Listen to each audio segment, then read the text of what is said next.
Jean-Loïc Lequellec, bonjour. Vous êtes directeur de recherche au CNRS. Vous travaillez au Centre d'études des mondes africains, le CEMAF, et vous êtes spécialiste de la préhistoire, plus précisément de l'art rupestre africain. Jean-Loïc Lequellec, vous venez de publier 2 ouvrages à propos de l'art rupestre africain. Pouvez-vous nous présenter votre spécialité ? Disons que ce sont les arts rupestres africains. Alors rupestre, ça veut simplement dire en rapport avec des cailloux. Et donc il s'agit de toutes les peintures ou de toutes les gravures qui se trouvent sur des rochers, que ce soit dans des grottes, mais c'est assez rare en Afrique, contrairement à ce qui se passe en Eurasie, que ce soit dans des grottes donc, ou des abris sous roches ou à l'extérieur sur des cailloux. Dans quelle région principalement étudiez-vous ces fresques ? Je travaille dans les 2 grandes régions où se trouve la plus grande concentration d'art rupestre en Afrique et parmi les plus grandes au monde, c'est-à-dire le Sahara central et l'Afrique australe. L'art rupestre en dit long sur l'histoire, la culture, les rituels d'un peuple. Pouvez-vous nous en donner 1 ou 2 exemples ? Récemment, dans un des livres, donc on a étudié avec François Bon et François-Xavier Fauvel un site qui s'appelle Crystal Cave. Donc on a appelé notre livre Vol de vache à Crystal Cave. Et c'est en fait un retour sur une seule image, alors qu'il y en a des centaines de milliers, mais une seule image qui avait déjà été étudiée et qui avait été utilisée pour donner, disons, une lecture un petit peu eurocentriste des populations bushman. Et nous, on fait une lecture à nouveau frais et on montre que ce qu'on avait cru comprendre ne correspond pas du tout à la réalité et donc on donne une nouvelle image des bushman qui les éloigne de cette image de chasseurs, cueilleurs, figés dans une espèce d'éternité, d'hommes fossiles vivants finalement. Alors c'est des gens qui ont évolué, qui ont une histoire comme les autres et l'art rupestre témoigne de leur histoire. Que faites-vous de plus que vos prédécesseurs dans l'étude, dans la minutie de ces études ? Eh bien, on essaie d'abord de retrouver plein de détails qui avaient échappé aux prédécesseurs, parce que n'importe quel détail, les plus petits détails sont signifiants, ou peuvent l'être en tout cas. Donc on essaie de faire un relevé exhaustif qui, pour une image, un peu est l'équivalent d'une fouille pour l'archéologue. Et puis ensuite vient le temps de l'interprétation et de la mise en contexte, du comparatisme aussi. On compare ce qu'on a trouvé avec ce qui a pu être trouvé ailleurs. Voilà. Est-ce que c'est unique ? Est-ce qu'on a des choses similaires ailleurs ? On essaye de placer ça dans le temps avec différentes techniques, soit des techniques de datation, soit par comparaison aussi avec ce qu'on connaît ailleurs.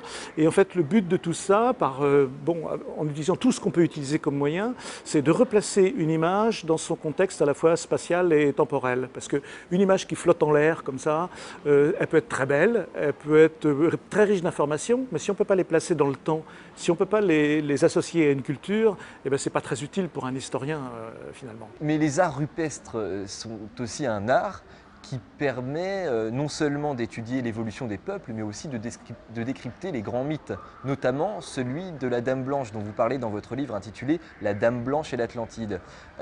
Cette peinture, cette peinture découverte en Namibie, vous dites qu'au final, c'était un homme.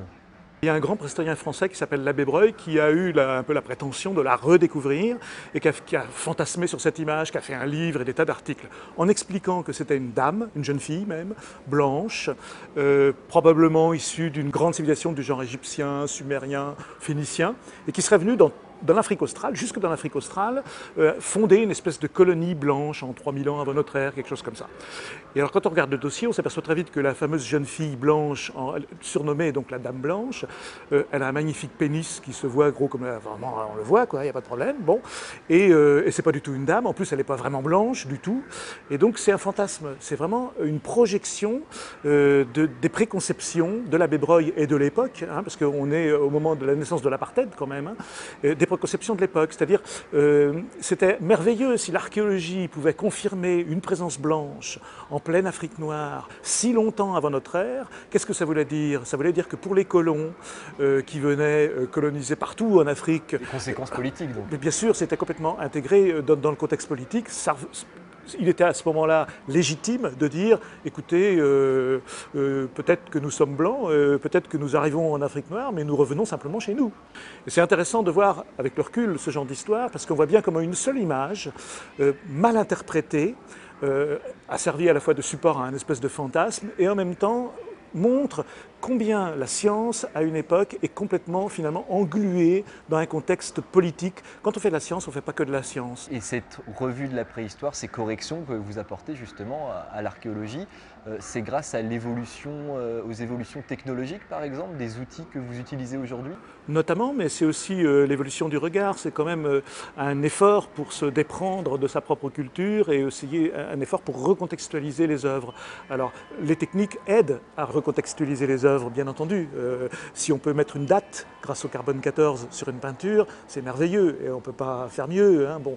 Mais ce n'est pas suffisant. Il faut quand même, ensuite, il y a le stade de l'interprétation. Si tout était simplement technique, ce serait un peu automatique et très facile.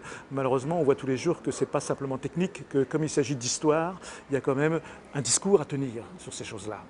Selon vous, existe-t-il encore beaucoup de sites non exploités aujourd'hui? Ça existe encore. On peut encore explorer des zones qui correspondent encore de nos jours à des blancs sur la carte, malgré Google Earth, malgré tout le travail qui a été fait.